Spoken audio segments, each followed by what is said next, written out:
نخست وزیر مالزی با رونمایی از فرش ابریشمی منقش به مسجد الاقصی در اجلاس مجمع جهانی مساجد در حمایت از قبله نخست مسلمانان جهان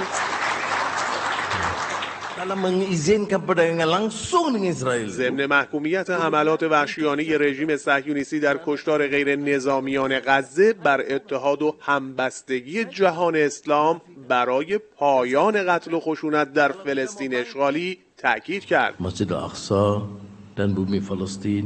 مسئله فلسطین و مسجد الاقصی بحث نژاد و مذهب نیست، امری عدالتخواهانه و انسانیه. دفاع مالزی از فلسطین اشغالی به حمله 7 اکتبر حماس خلاصه نمیشه، بلکه ما از همه تلاش‌های 75 ساله فلسطینی‌ها برای آزادی سرزمینشان حمایت می‌کنیم. پرزیدنت ایران من در گفتگوی تلفنی با رئیس جمهور ایران بر وحدت و یکپارچگی و تقویت روحیه همدلی و برادری جهان اسلام برای دفاع از مظلوم و جلوگیری از تداوم حملات رژیم ظالم صهیونیستی به نوار غزه تاکید کردم. این اجلاس بین المللی با حضور نمایندگان کشورهای اسلامی، انجمن علمای آسیایی و اتحادیه جهانی دفاع از مسجد الاقصی به منظور حمایت و محافظت از این مکان مقدس در برابر تهاجم رژیم جعلی اسرائیل برگزار شد.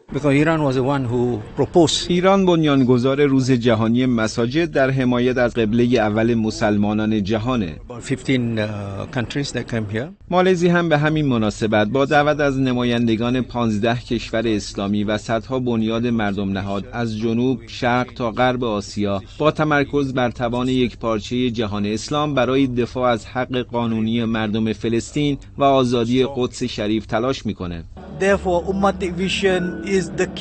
مسئله کلیدی جهان اسلام همدلی، برادری و تقویت بنیه اقتصادی در چارچوب توسعه روابط فیمابین تجاریه تا بتونیم با قوت و قدرت بیشتر برای آزادی مسجد الاقصی بجنگیم. نمایندگان 900,000 مسجد در منطقه جنوب شرق آسیا در قالب بیانیه‌ای مشترک ویرانی صدها مسجد در نوار غزه رو محکوم و بر دفاع از قدس شریف در برابر هر گونه تهاجم رژیم صهیونیستی تاکید کردند. اسماعیل پوراجی، خبرگزاری صدا و سیما، کوالالامپور.